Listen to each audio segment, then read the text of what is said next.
मेरे प्यारे बच्चों, welcome to my success point channel. Hello बेटा, कैसे हैं आप लोग? ठीक। चलिए बेटा, देखते हैं। अभी 1.2 चल रहा है मैथ का। तो 1.2 में कितना क्वेश्चन कर लिए थे हम लोग? बहुविकल्प कर लिए थे, अति लघु उत्तरीय में पहला दूसरा कर लिए थे, तीसरा क्वेश्चन करना है।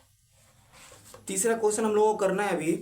तो तीसरे क्वेश्चन में यहाँ पे आपको मैंने करके रखा हूँ, और अभी इसमें बस समझाना है आपको। समझ लीजिए, थोड़ा टाइम कम है इसलिए थोड़ा जल्दी जल्दी मैंने करके रखा हूँ। देखिए, तीसरे क्वेश्चन में दिया हुआ है जो 5 प्लस में √3 एक अपरिमेय संख्या है। क्वेश्चन में आपको बोल रहा है, मैंने यहाँ पे मान लिया 5 प्लस में √3 एक परिमेय संख्या है। जब भी वो परिमेय संख्या है तो p/q के रूप में रहेगा। p व q एक अभाज्य संख्या है जहां q बराबर 0 नहीं है। ठीक है, मतलब यहाँ पे 0 कभी नहीं होगा। ठीक है, अब यहाँ पे मैंने लिख दिया 5 प्लस में √3 बराबर में p/q। मैं क्या चाह रहा हूं, जो यहाँ पे जो अपरिमेय संख्या है ना, ये √3, इसको इस साइड छोड़ के और जितना परिमेय संख्या है उसको इस साइड लेके चले जाएं। परिमेय संख्या को एक साथ और अपरिमेय संख्या को एक साइड छोड़ देंगे।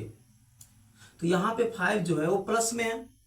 5 किस में है? प्लस में। इस साइड किस में आएगा? वो माइनस में आएगा। इस साइड जो माइनस में आएगा तो मैंने इस साइड इसमें किसको लेके आ गया? माइनस में। इसके नीचे में कुछ नहीं तो क्या है? 1। q और 1 का एलसीएम किए हैं तो q हो गया। q को 1 टाइम पढ़ेंगे, 1 टाइम्स, तो q आ जाएगा। और 1 से p को मल्टीप्लाई करेंगे तो p आएगा।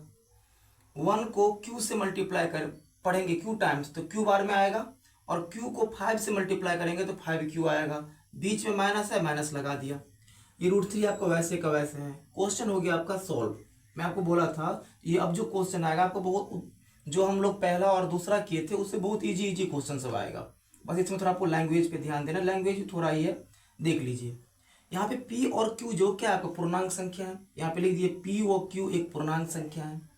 अगर p और q के बारे में हम बात कर लिए तो इसके साथ जो p-5q है वो भी तो एक पूर्णांक संख्या है। तो यहाँ पे लिख लिए p-5q भी एक पूर्णांक संख्या है।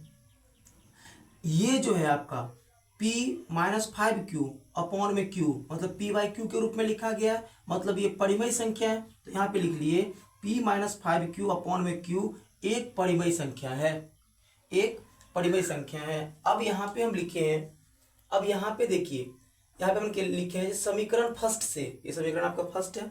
यहाँ पे तो हमें पता है जो p-5q जो है, p-5q अपॉन में q एक क्या है? आपका परिमेय संख्या है। ठीक है, लेकिन समीकरण फर्स्ट से स्पष्ट है कि √3 बराबर में p-5q अपॉन में q एक अपरिमेय संख्या है। एक अपरिमेय संख्या, इसके मतलब समझते हैं। यहाँ पे इस साइड तो परिमेय संख्या हो गया, इस साइड हो गया अपरिमेय संख्या। और हमें पता है जो अपरिमेय संख्या के साथ में अगर किसी भी परिमेय संख्या का प्लस हो, माइनस हो, मल्टीप्लाई हो या डिवाइड हो, वो अपरिमेय संख्या बन जाता है। दूसरी बात, अगर अपरिमेय संख्या के बराबर में अगर कोई भी परिमेय संख्या है तो वो अपरिमेय संख्या बन जाता है।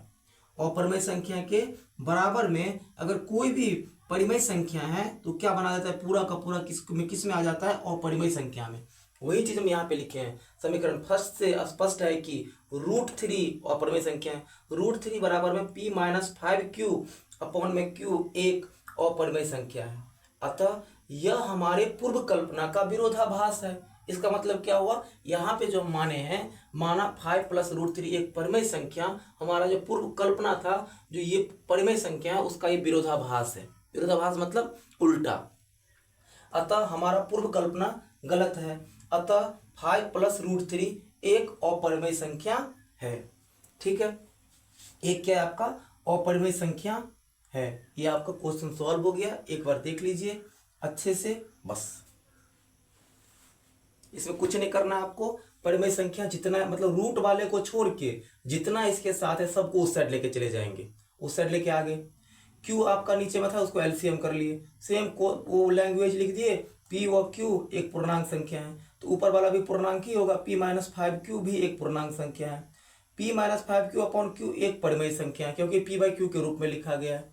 समीकरण फर्स्ट से स्पष्ट है कि √3 बराबर में p-5q अपॉन में q एक परिमेय संख्या है। ये आपका परिमेय अपरिमेय संख्या के साथ कोई भी आएगा तो अपरिमेय ही हो जाता है, यहाँ पे अपरिमेय हो गया।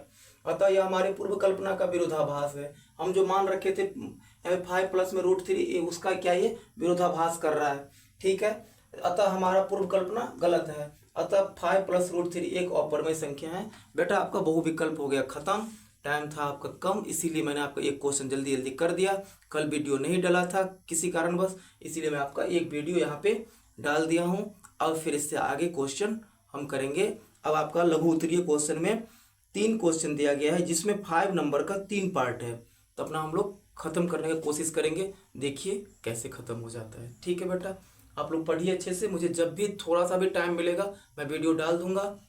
थैंक यू बेटा।